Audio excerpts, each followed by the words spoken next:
Hola, bienvenidos. Mi nombre es Sofía Morelo y estamos acá desde los estudios de Fama TV para Aire de Santa Fe. Hoy nos reúne un desafío, el desafío de hacer dialogar a las distintas generaciones para tratar de encontrar ese hilo conductor que nos une a través del tiempo. Si bien cada historia personal es única, se convierte de alguna forma en parte de una narrativa colectiva cuando escuchamos aquellas cosas que nos unen. En este caso me van a acompañar 3 mujeres. Nos une eso, el género. Hablar de género es hablar de desigualdad de género también, y es hablar de un sistema que condiciona nuestras vidas de alguna forma. Pero no solamente eso, también es hablar de aquellas conquistas y de aquellas barreras que se fueron derribando a través del tiempo. Me acompañan aquí 3 mujeres. Ella es Alejandra García, tiene 26 años, estudia en la Facultad de Ciencias Médicas, es voluntaria en la Casa de las Mujeres Libres y es también militante de la campaña por la emergencia en violencia contra las mujeres. Está conmigo también Analía Giordanino, tiene 50 años, es profe de letras, es docente en diversas universidades públicas, escuelas públicas, perdón, y también es escritora. Hola Estela, ¿cómo estás? Es sobrina, casi de corazón si se quiere, de Estela Vallejos, que tiene 72 años, es militante en derechos humanos, es querellante y también formó parte de quienes fueron testigos de los juicios por delitos de lesa humanidad y también estuvo al frente del INADI, acá en Santa Fe. Bienvenidas las 3, un placer tenerlas aquí. Gracias a vos, muchas gracias. Bueno, la idea de este segmento es, de este primer capítulo en realidad, es por ahí comprender aquellas cosas que más allá de las diferencias de generación, nos fueron uniendo a través del tiempo. Y me parece muy importante empezar con el punto de partida.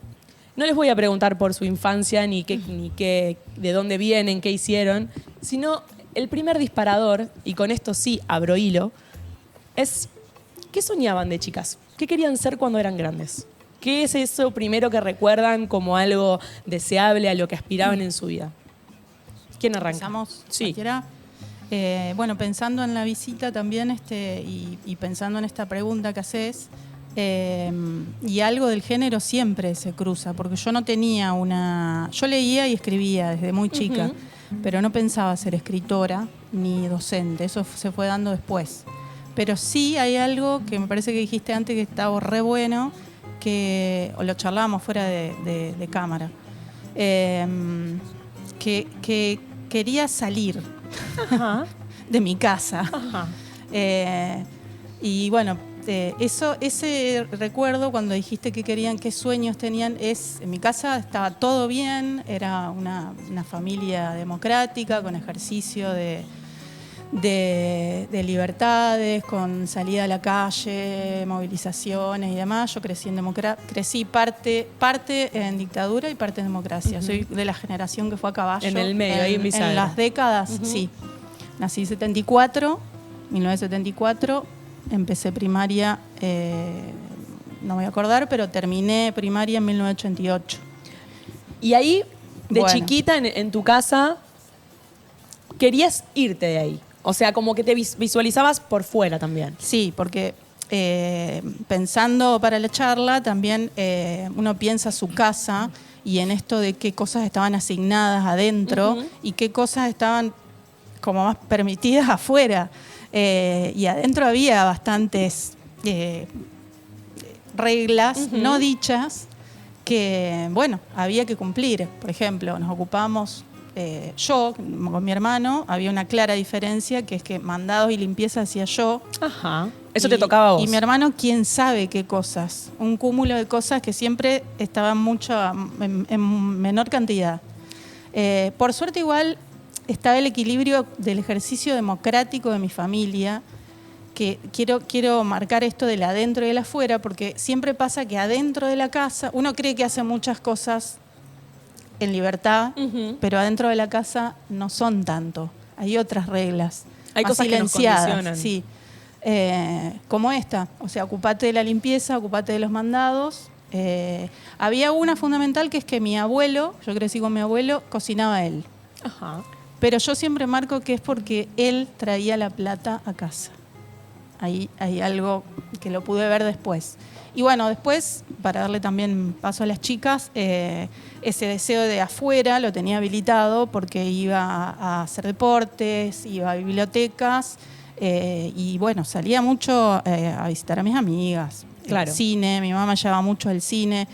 Y quizás pensando en el género, también había algo que siempre hacía con las mujeres. Con mi mamá salía, cine, todo el arte cubierto. ¿Las dos? Las dos o nos llevaba a mí y a Ajá. mis amigas. Con mi papá no. Con mi papá hacíamos cosas adentro de la casa. Fue como bastante interesante para pensar. Mirá. Con quién hace uno las cosas, qué le habilita papá varón y madre mujer a hacer qué cosas. Hermoso. Estela, ¿con qué soñabas de chiquita? ¿Qué querías ser cuando fueses grande? Y bueno, digamos, me afectaban mucho desde pequeña, desde chiquita. Fui muy sensible a las injusticias, con una clara influencia de mi papá, que era gremialista. Fue parte de la CGT de los argentinos. Raimundo Ongaro estuvo en mi casa algunas veces.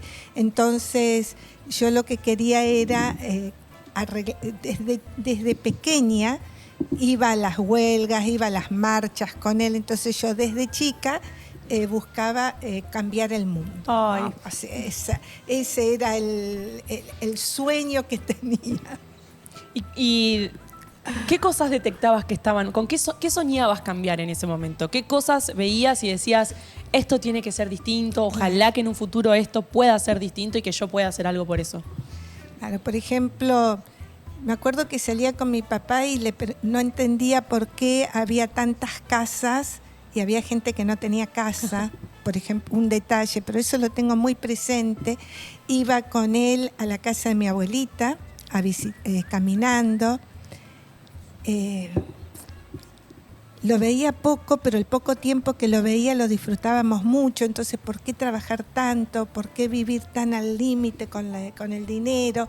Ese tipo de cosas creo que me fue marcando para lo que después fue toda mi vida. Mirá, ya de chiquita detectando los Sí, límites de la no. estructura impuesta, ¿no? No, sí, eso desde chiquita. Y lo que dice Analía del cine, también. Sí. Bueno, eso lo hacía con mi mamá, ¿no? De ir al cine, íbamos al Cine Ocean, pensando en esta entrevista, charlé mucho con ella, íbamos al Cine Ocean, mirábamos películas, así que ¿Y sabés qué quería hacer tu mamá cuando era chica, de grande? ¿Sabés con qué soñaba? bueno, ella, digamos, lo que me cuenta, ella quería tener una familia, Ujú. porque bueno, tiene toda una historia un poco trágica, fue abandonada por su madre, entonces fue criada por los abuelos.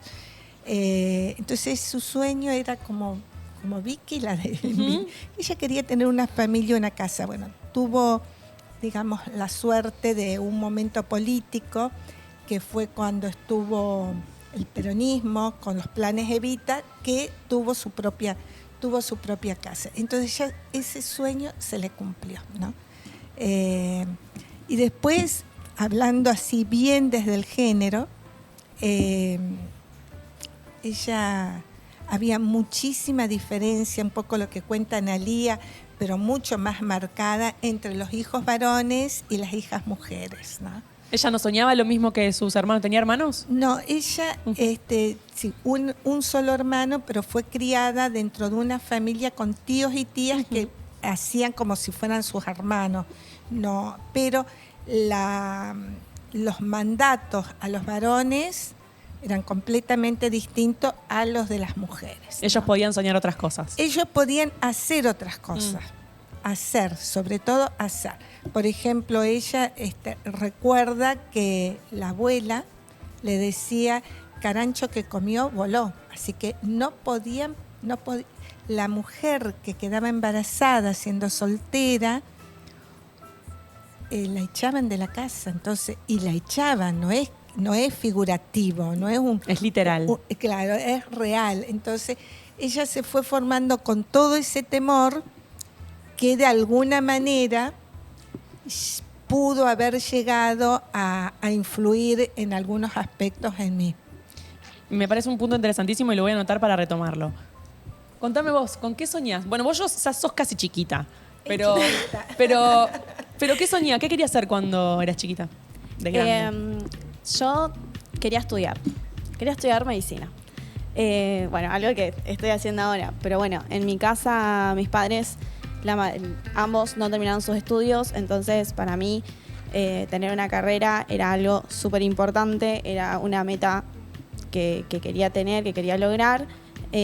Además, yo me crié en Frank, en un pueblo. Yo hace 3, 4 años que estoy viviendo acá en Santa Fe. Entonces, nada, mi sueño también era salir del pueblo, salir de todo esto de la burbuja que es el pueblo, porque no vamos a comparar con la ciudad.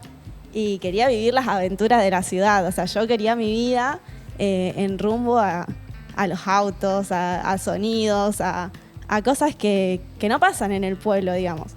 Pero digamos que más o menos eso. Mirá cómo fue cambiando a medida que fuimos escuchando los relatos con lo que sueñan las niñas, ¿no? Hablamos desde la mamá de Estela, que hoy tiene 94 años. 94. Ella soñaba con tener una casa y formar una familia, hasta vos que ya querías estudiar. Ese era tu sueño. Cómo también va cambiando a lo largo del tiempo las posibilidades que las mujeres van teniendo, gracias a que otras mujeres van abriendo camino.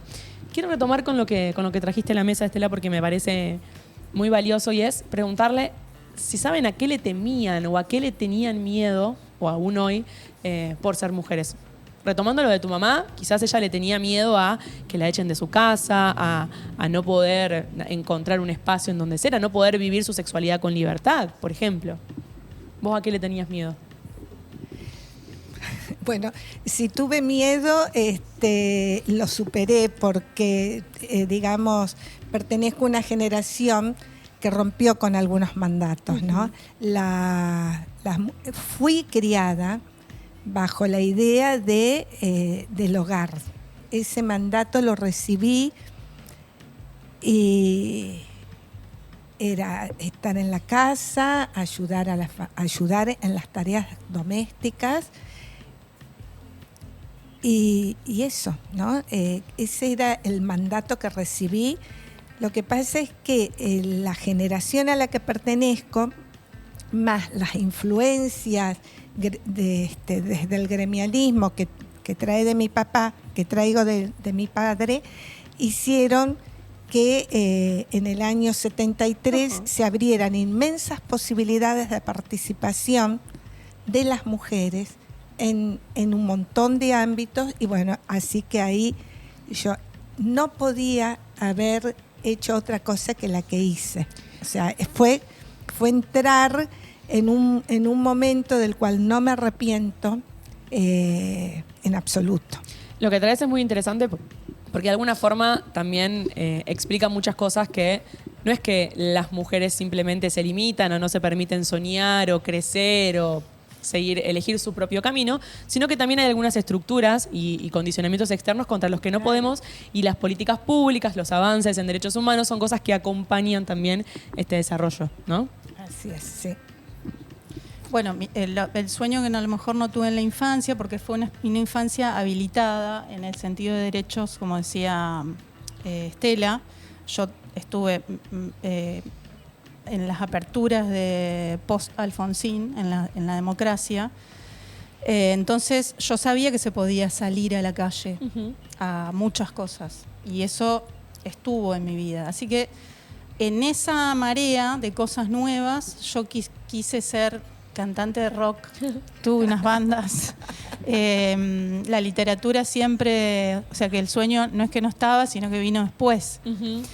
Y hago un breve paréntesis, en los años que me tocó de infancia de dictadura, siempre le cuento a mis alumnos esto, porque me preguntan, ¿y usted se daba cuenta de lo que pasaba? No, porque era muy chica. Además, los padres, la familia protege de los elementos de la palabra que son explícitos. Pero había algo, un color en lo que no se decía, un gris en la vida que ningún niño puede no entender cuando aparecen violencia. En este caso estábamos hablando de las violencias del Estado sobre las vidas.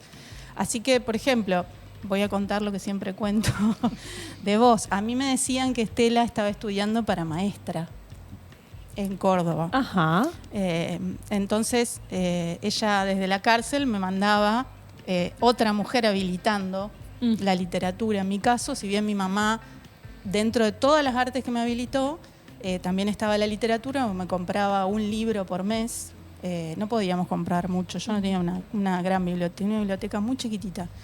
Iba mucho y descosía completamente la biblioteca de la escuela y la pedagógica. Uy, qué biblioteca la pedagógica. Pero, por ejemplo, tía Estela me mandaba, yo no me acuerdo la frecuencia con lo que vos hacías eso, pero me mandaba cosas escritas, dibujadas, tejidas, cartas para mi vieja o cartas para mi abuelo, y ahí venían algunas cositas para mí y para mi hermano. Así que esto es lo que quiero decir. Aún desde el lugar donde los derechos estaban vulnerados a nivel político, hay algo que habilitaba al florecimiento de mi cabeza en relación a la literatura, a la esperanza también, porque esa carta era esperada. Y estaba fogoneado familia. por otra mujer. Sí, eso como para marcarlo, ¿viste? Para poner en contexto a quien no sabe, Estela, vos viviste en primera persona las consecuencias terribles del terrorismo de Estado. ¿A esto te referías? Claro, exacto. Sí.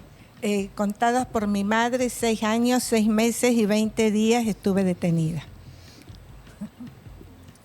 Toda, digamos, yo sigo en contacto con mis compañeras de la escuela secundaria y toda esa cantidad de años que estuve detenida, al igual que muchísimas, porque las cárceles estuvieron explotadas de presas y presos políticos,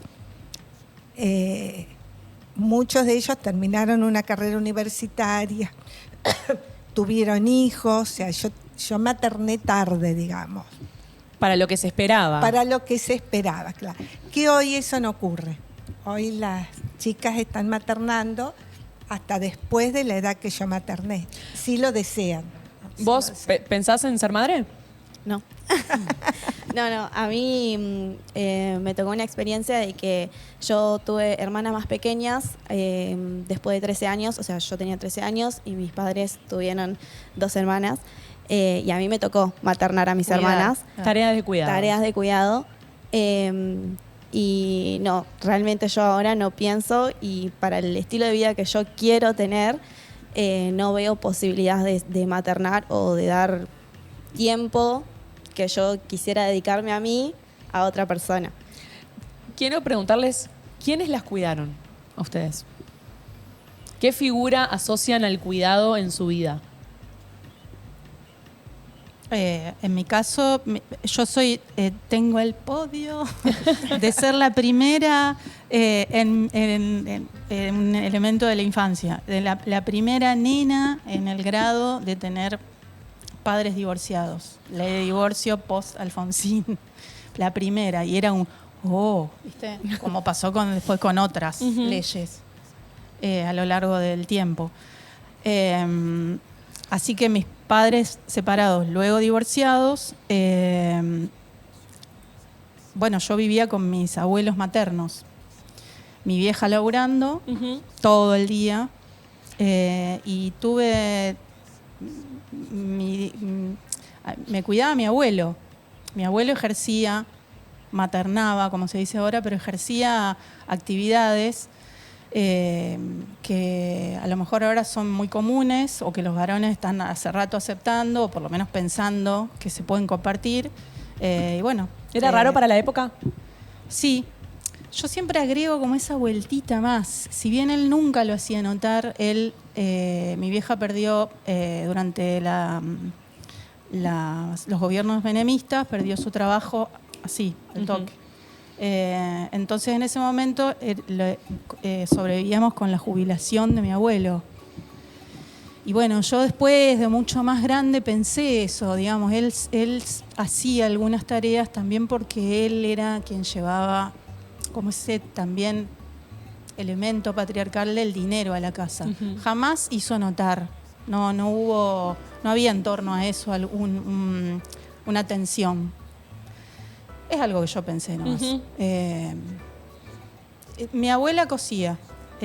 Así que el cuidado del cuerpo, yo lo agradezco también. Tenía ropa nueva todo el tiempo, re linda. Eso yo lo veo como un cuidado. Ajá. Vestir a quien uno cuida o que uno puede elegir, que no teníamos plata, pero yo podía elegir telas, vestidos. Mi mamá me cuidaba porque habría que ampliar esto del cuidado. Yo la entiendo a ella perfectamente porque con mi hermano era así. Él no me cuidaba a mí. Tenemos un año de diferencia. Y siempre ¿Vos sos estaba más grande a cargo. un año? Siempre estaba a cargo, sí, yo. Pero siempre estaba a cargo de nosotras. Sí. De la más grande, además. Sí, la más grande y la que más podía resolver sí. y la que por ahí tenía un poco más de autoridad y que estaba más tiempo, digamos. O sea, mis viejos los dos laburaban. Sí. Hasta yo dejé un año en la escuela para poder facilitar el cuidado de mis hermanas. Pero sí, siempre era la que más estaba en casa. Y ahí va también un poco lo del deseo de salir de ahí porque... Sí. Uno estaba todo el día en casa y si ibas a hacer el mandado se llevaba a los chicos y quería salir con los amigos y estaban ahí también. Claro. Claro, parece que es muy difícil siendo mujer eludir las tareas de cuidado, no porque uno necesariamente decida, por ejemplo, formar una familia, maternar, criar, sino porque de alguna forma parece que la sociedad reserva ese puesto para las mujeres que no deja de negar la existencia de una necesidad. El cuidado es una necesidad, lo cumplan o no lo cumplan a ese rol las mujeres. ¿Quién te cuidó, Estela?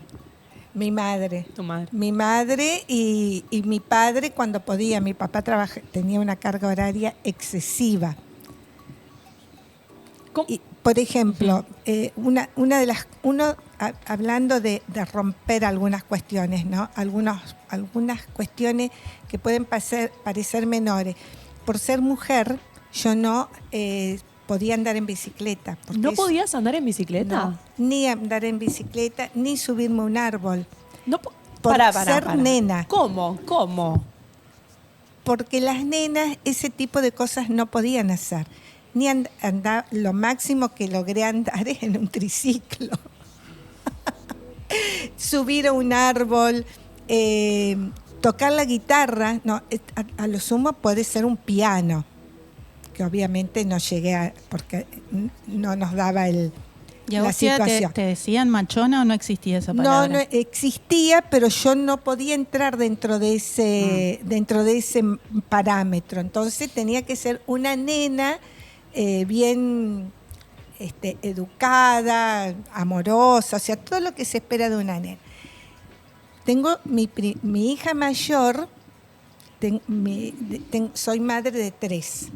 Mi hija mayor, lo primero que me propuse y uno de los regalos que le hicimos fue la bicicleta, porque yo amaba ver gente andando en bicicleta, porque me da la impresión de que debe sentirse una sensación de libertad, de disfrute, que nunca la tuve. Y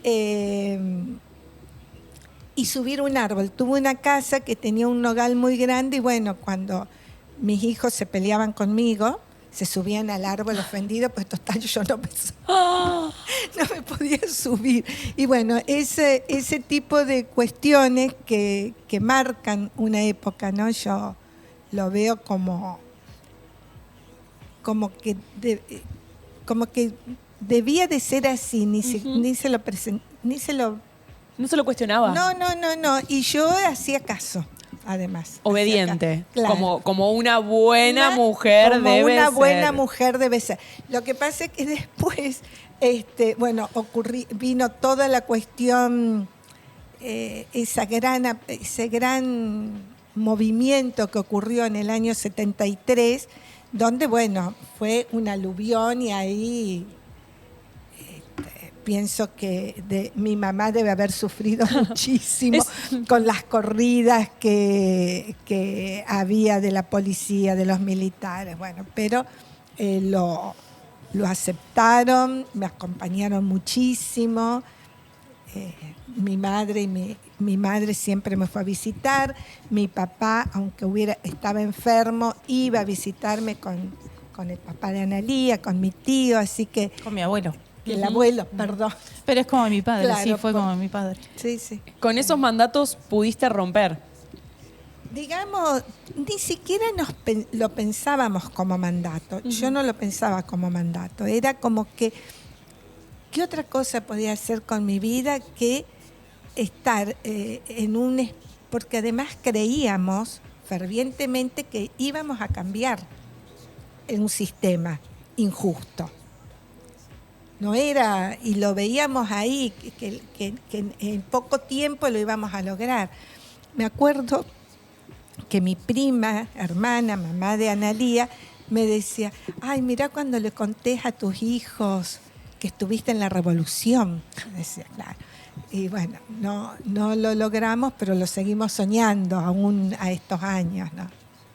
¿Qué sentís que aprendiste de la forma de ser, en este caso mujer, de tu madre, de sus madres? ¿Qué figura de mujer reciben y qué de eso toman y qué de eso abandonan a la hora de ustedes mismas conformarse como mujeres? ¿Querés contar? Yo la verdad, o sea, pienso que yo como mujer tuve muchas cosas que mi madre no.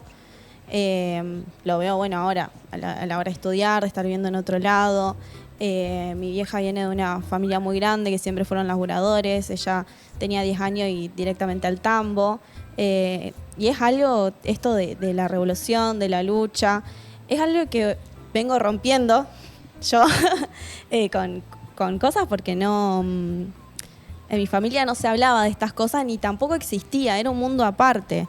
Entonces, tal vez la lucha de la mujer, el empoderamiento de la mujer, de no solamente salir de su casa a trabajar para ayudar, sino de expresar lo que uno sentía, lo que quería. Siento que es algo que yo estoy pudiendo hacer por las demás mujeres de mi familia que jamás tuvieron la oportunidad, digamos, porque siempre salió algo más importante, como tener una familia, como laburar o ayudar ahí en casa. Hermoso. Hermoso cómo fue cambiando todo y hermoso es escuchar contraponer algunas historias, porque parece que somos muy distintas, pero en realidad hay un claro hilo que nos conduce y que hace que hoy todo tenga sentido, que estemos a donde estemos pensando y sintiendo como lo estamos haciendo. Vamos a hacer un breve cortecito y ya seguimos con más Abro Hilo.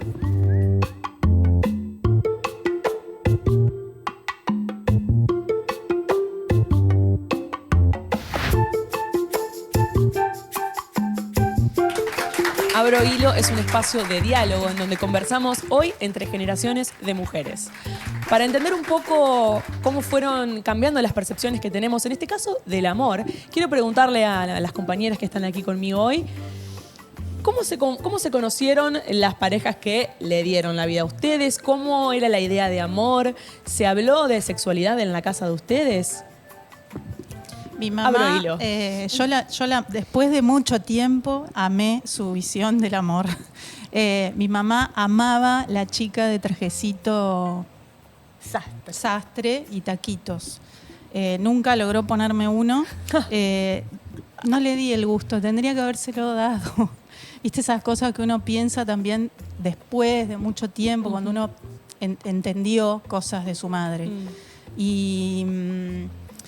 ella se casó cuando pudimos hablar de algunas cosas, mucho tiempo después de haber hecho terapia yo también y para poder ver.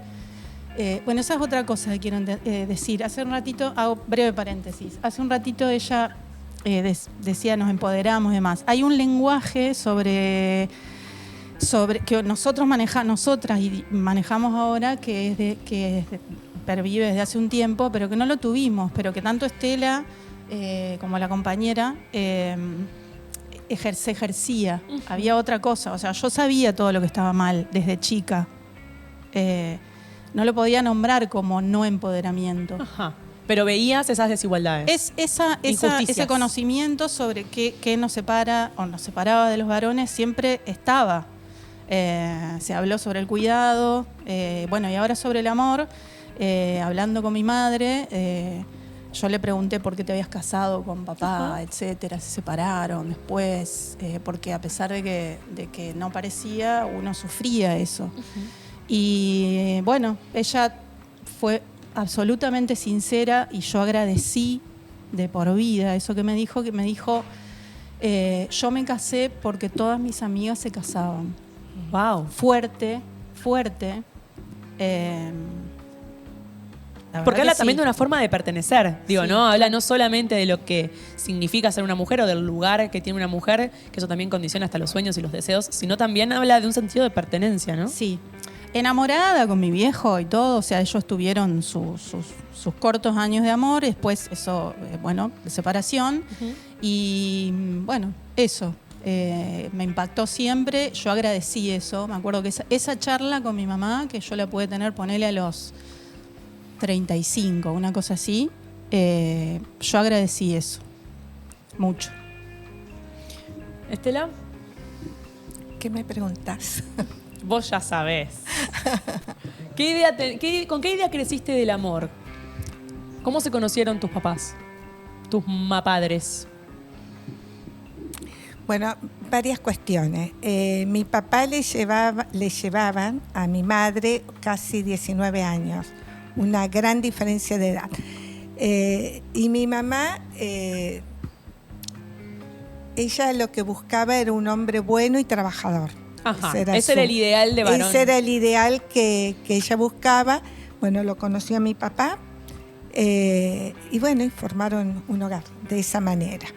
Ella en ese tiempo era, bueno, muy jovencita, muy bonita. Mi papá siempre fue gremialista y ella bordaba para París Bebé.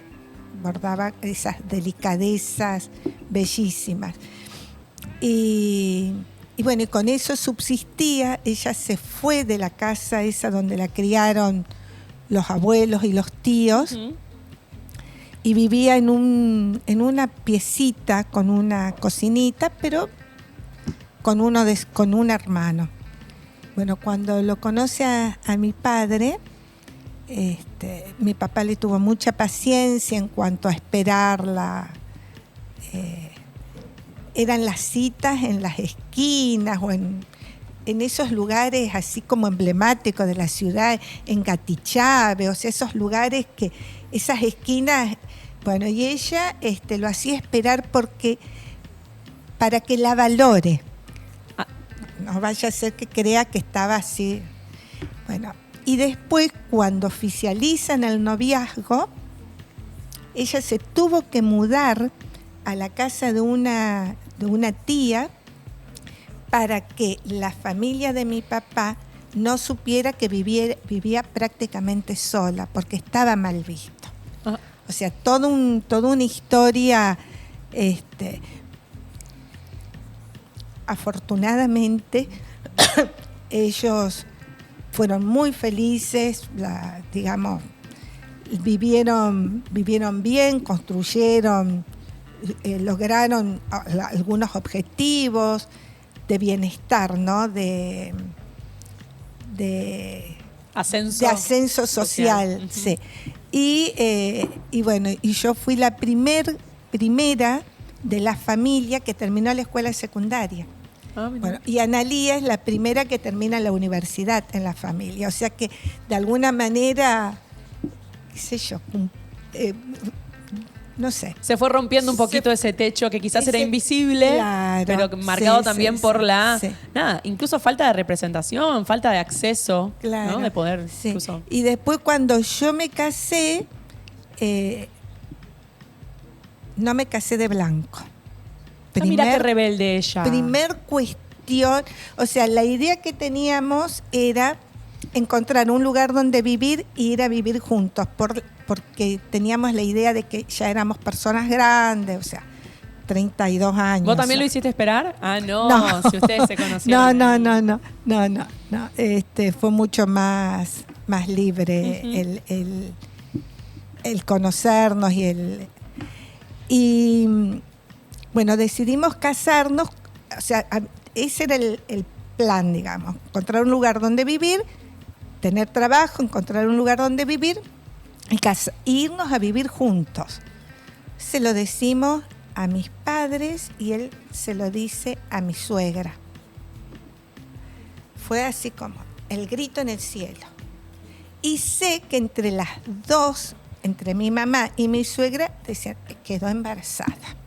Como que esa era la única razón por la cual ustedes se podrían ir a vivir juntos. ¿Por qué no nos dicen si está embarazada? Y bueno, y bueno, hubo tanta cosa ahí que nos casamos por civil y nos fuimos caminando hasta la parroquia donde Carlos militaba de joven, con el mismo vestido, digamos. Pero no me negaba ese vestido blanco de entrar a la iglesia, bueno. Pero de alguna forma le dimos los gustos a nuestras madres, porque la verdad que la pasaron mal, no por nuestra responsabilidad, sino porque el momento histórico no fue muy feliz. Entonces dijimos, bueno, no perdemos ningún principio casándonos por iglesia. Mirá que algo loco. Que mi hija, por ejemplo, o mi hijo, ni se les ocurre, o sea. Yo a veces los cargo, le digo, yo soy suegra sin diploma. Ay, bancátela, me dice, en clave de humor, ¿no? Porque es como que son etapas que se han ido superando. Y mirá la figura del matrimonio, los distintos tintes que va adoptando. Primero parecía casi como un deber por embarazo, porque era lo que había que hacer, un mandato que hay que cumplir. Solapando un poco por ahí el deseo genuino que ustedes tenían de simplemente unirse al matrimonio por amor. Sin más argumentos que simplemente el deseo y la voluntad de hacerlo. ¿Vos con qué idea de amor vivís? Bueno, yo vengo a romper un poco lo que dicen acá las chicas, pero mis viejos, ellos se conocieron acá en Santa Fe. Mi padre trabajaba en la terminal, mi vieja venía a trabajar acá y bueno, se conocieron así. También tuvieron citas así en que mi mamá venía y se quedaba, entonces iban a caminar a la costanera, a tomar lisos. El otro día fuimos a como una roticería que hay enfrente de la Plaza España y me decía, acá veníamos a comer con tu mamá, qué sé yo, comprábamos una pizza porque ellos querían comer esa pizza. En Tuyú. Ajá. Y bueno, ellos se juntan, mi mamá queda embarazada, ella vive con mis abuelos y mis tíos, todos en una casa grande en el campo, cada uno con su habitación. Mi viejo se juntan, él consigue trabajo en Frank, en Milcau, entonces, bueno, obviamente se tenía que ir a vivir a Frank.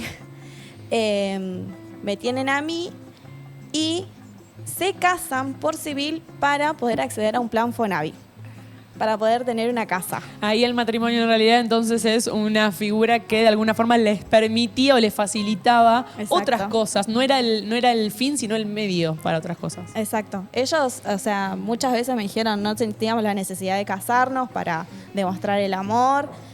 Nosotros somos felices así. Es más, muchas veces por ahí a mi mamá le agarra esa, ay, pero yo me quiero casar por iglesia, ¿viste? Porque es algo que sus hermanas los tuvieron, sus hermanos también, entonces dice, ay, a mí me encantaría tener esas fiestas. Si bien ellos tuvieron cuando se casaron por civil, yo ya tenía como 4 o 5 años, por ahí la ceremonia o esto de decir me pongo un vestido, celebro esa ocasión, es más como algo que queda de generaciones, pero que a la vez ellos no lo sentían necesario, digamos.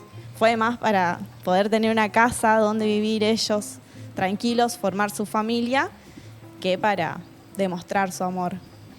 Mira cómo fue cambiando el sentido del matrimonio, ¿no? A lo largo del tiempo. Yo te aporto una perlita. Por favor. Mis abuelos se casaron cuando cumplieron 50 años de casados por civil. Se casaron por iglesia, que fue alucinante, porque todos grandes, todos hicimos fiesta. Mi abuelo era militante anarquista, pero anarquista. Se pasó al socialismo para no tirar bombas. Entonces, no se casaban. Mi abuela le insistió. Como antisistema. Sí, digamos. Igualmente, claro. Lo cuenta Estela, había toda esta cosa, mirá, mi abuela se fue de su casa a los 18 porque había violencia intrafamiliar. También con esto que contaba Estela, bueno, hay que irse, es una mujer sola, se fue a una pensión y como que construyeron unos acuerdos, un poco acá, otro poco allá. se casaron por civil.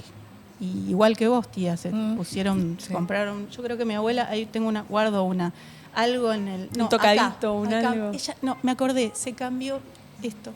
Se cambió el cuellito. Oh. Se compró un cuellito nuevo. Ese detalle. Se casaron a su pensión, a la pensión, donde empezaron a vivir juntos. Y después de 50 años se casaron por iglesia. Bueno, como para cerrar ahí algo más.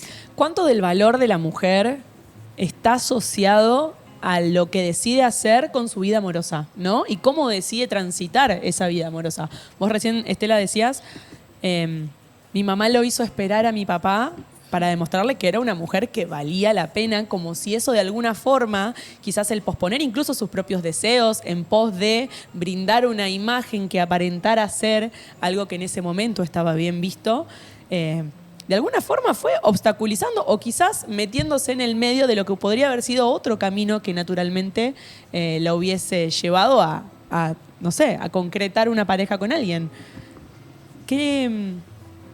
No puedo no pensar eso. ¿De qué forma se habrán acercado a la sexualidad nuestros padres, no? Digo, ¿qué lugar hay entonces para el goce si el matrimonio era desde la estructura que la sociedad daba para permitir a la mujer salir de la casa? ¿Habrán podido decidir sobre métodos anticonceptivos? ¿Habrán podido decidir cómo cuidarse? ¿Qué registros tienen de eso en sus casas? Mira, digo porque lo estudié. Las pastillas anticonceptivas se habilitan en el año 1955, o sea que las mujeres que nacieron a principios del siglo XX, siempre con Analía pensamos en la abuela Bernardina, que tuvo ¿cuántos hijos, Ani? 14. No me acuerdo, pero sí, ponele. Sí, sí. O sea, no había. Y mi mamá, como la tía Coca, la abuela de ella, tuvieron un solo hijo. O sea, parieron una sola vez. O sea que, y no había pastillas anticonceptivas. Entonces, o se cuidaba el varón, o de alguna manera buscaban alguna cuestión alternativa, pero es como que, por ejemplo, mi mamá me dice, se cuidaban los varones. Esa es la respuesta. Se cuidaban los varones. Claro. Las mujeres no. Era No, tarea del varón usar cuidarse. preservativo. Se cuidaba en el sentido de que usaban preservativo. Claro. Usaban. Porque no, Yo tengo otro relato. no había DIU, no había pastillas, o sea, y no querían tener la experiencia de tener tanta cantidad de hijos como fue mi papá y mi mamá, que vivió con toda esa cantidad de tíos y tías que eran como hermanos de crianza, ¿no? Entonces, ¿Vos qué relato tenés? No quisiera decirlo, pero es no usar preservativo. Ajá. No hay modo de nombrar la sexualidad que no sea chancho, o sea, es el lenguaje. Pero bueno, la voy a evitar, voy a hacer el rodeo de no usar preservativo. Es decir, Dentro de la pareja, digamos, estaba terminar como afuera. institucionalizado que ese era el método de cuidarse. el coitus interruptus. Ajá. Así, coitus interruptus. Y así Lo le sé por decían mi en ese abuela, momento. lo sé por mi abuela. Sí, eso te enseñaban en la escuela católica. La ESI. La ESI era eso.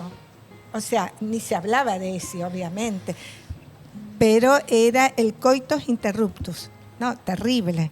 ¿Y a vos te llegó esa información también cuando decidiste formar una pareja y digo, de cara a tu planificación familiar? ¿Con qué herramientas e información contabas? ¿No? No contaba. No, pero digamos, no fue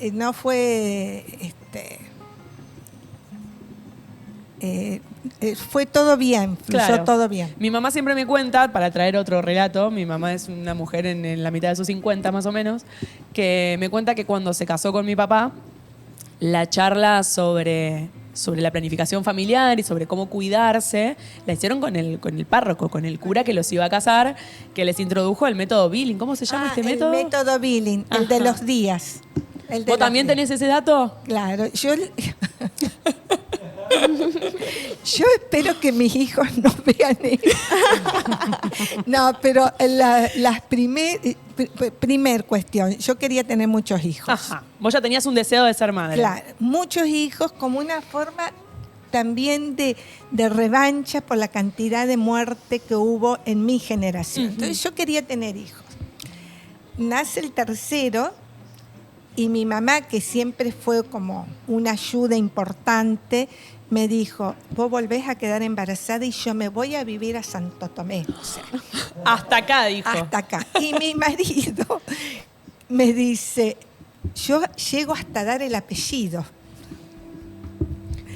Pero Eso es todo lo que voy a hacer. hasta ahí llego, sí. Porque la verdad que es tener hijos y es hermoso. Pero Hermoso. Yo hubiera querido uno más, aunque sea. No, es hermoso, es acompañar el crecimiento. No sé, yo lo disfruté muchísimo. Y yo no quería tomar pastillas anticonceptivas. No sé por qué no quería. Entonces me cuidaba con el método de los días, ajá. que me lo explicó una amiga. Así te llegaba la información. Me lo explicó una amiga, que había que no tener relación entre tal y tal época después de menstruar. Bueno, Ajá. una cosa así. Así fue, tuve 3. Y así te llegaba la... Claro, yo soy una hija de ese método también, acá estoy. Soy la viva prueba de que no funciona. Pero me interesaba eso, ¿cómo les llegó la información y con qué herramientas contaban? ¿De dónde venía la data? Bueno, vos contaste que el método Billy vino de una amiga que te lo contó. ¿Vos con qué información contabas? Sigue circulando así, En la docencia constato desde el lugar y de las charlas que podemos tener que los silencios siguen estando, el no poner sobre la mesa de manera directa con palabras, las vergüenzas. En la etapa de la adolescencia es difícil, más hoy, pienso yo como docente, todavía. Porque hay discursos que circulan, pero que los chicos a lo mejor no pueden ejercer por la intervención de la tecnología y las redes, que hay demasiado circulando. Y en mi caso, amigas, otra perlita que es que mi mamá, la misma que me dijo, me casé porque se casaban mis amigas, leía novelas eróticas que las tenía escondidas en el ropero, a las cuales yo accedía robándolas. Cuando tenía muy poca edad, ponele, no sé, 11, algo así, no me acuerdo, pero entre los 10 a los 12 yo había leído 3, 4, 5 novelas de una escritora muy, como que, lee esas novelas de Danielle, con doble L, Steele. Todas las mujeres, hace unos años estuvo el hito de la película esta, ¿cómo se llama? Las 50 sombras. Esa, 50 sombras de Grey. Es un refrito de las de Danielle Steele, puesta en otro... Lean Danielle Steele. Léanlas, se calientan seguro. ¿Y vos, eso. qué locura. ¿Y vos de dónde aprendiste lo que sabés de sexualidad? ¿De dónde aprendiste sobre métodos anticonceptivos? ¿Cómo? Y en mi época ya era un poco más tecnológico, ya uno tenía más acceso a lo que eran redes sociales, Facebook, qué sé yo. En mi caso, mi mamá cuando le toca hablarme sobre menstruación, yo voy, anécdota, voy a mi casa enojada y le digo a mi mamá, mami, ¿vos sabés que mi amiga me dijo que a nosotras las mujeres nos pasa esto? Es una mentirosa, ¿por qué dice esas cosas? Y mi mamá, tenemos que hablar. Bueno, y procede a darme un folleto, porque claro, a ella jamás tampoco le hablaron sobre estas cosas, tampoco le hablaron de... No sabían cómo No. cómo hablar con nosotros. Exacto, aparte mi abuela, madre de 7 hijos, jamás tampoco nunca tuvo la charla con ella de menstruación, de nada. Entonces es un poco obvio que una no sepa cómo actuar en esta situación. Aparte yo hija única en ese momento todavía. ¿Cómo hago para esto? tengo un folleto que no sé hace cuánto estaba guardando para que llegue justo ese momento de dármelo. Y bueno, yo me pongo a leer, a informarme, y en una de esas páginas había un nexo sobre cuidados, preservativos y demás. Estoy hablando de esto, 11, 12 años tenía ya. Después ya en la secundaria, bueno, ya se iba como queriendo implementar lo que es la ESI, entonces ya teníamos un poco más de acceso, teníamos, digamos, los que nos mandaba el Ministerio de Educación, era más folletos, preservativos, cosas que nos mandaban como para hacer jornadas en las escuelas, la secundaria ya estoy hablando, pero que había muchas cosas que por ahí estaban medias inconclusas, que por ahí terminábamos entre los compañeros que nos tocaba hacer las jornadas, porque eso era todo hecho por los estudiantes, digamos, si no era por los estudiantes no sucedía. Entonces los directivos, bueno, tienen este material, fíjense cómo pueden hacer, y para nosotros era súper importante porque además uno empieza la secundaria con las hormonas full, vieron que los chicos están...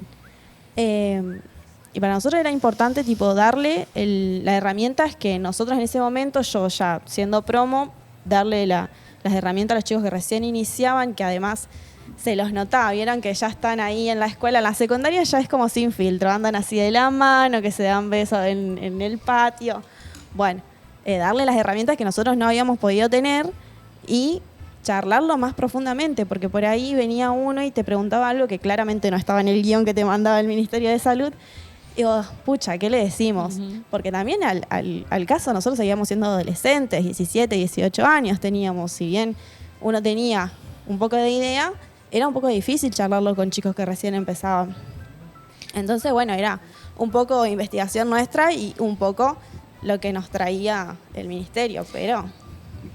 Y arranca quizás, antes se pensaba a estas charlas que se tenían como para transmitir los saberes, solamente desde los términos reproductivos, de cómo cuidarse, cómo evitar un embarazo no deseado, con las falencias o la escasez de recursos y de información que existía dependiendo de la época, pero tenía más que ver con eso y ni hablar de toda la cuestión del goce que involucra a la mujer, ¿es cierto? ¿Tenés algún registro de eso? ¿Hablaban con tus amigas? No, en mi caso no. Pero también quiero nombrar esta cuestión de lo íntimo. Lo decía Estela, hay palabras que pueden ser dichas en un espacio de intimidad también, respecto de las prácticas personales con la sexualidad, sobre la sexualidad, respecto del goce. Vos fíjate que ella decía, nosotros acompañábamos a los chicos que recién entraban, y sin embargo nosotros tampoco teníamos todo resuelto. A pesar de que nos diferencian las edades, esto no resuelto, yo lo vuelvo a ver en mis alumnos. Sigue estando vigente, eso es algo que se mantiene, sí. Con otros tintes, pero se mantiene. Sí, hay no sé, bueno, no se instrumentó, no se instrumentó la ley de ESI nunca. Entonces, eso es importante.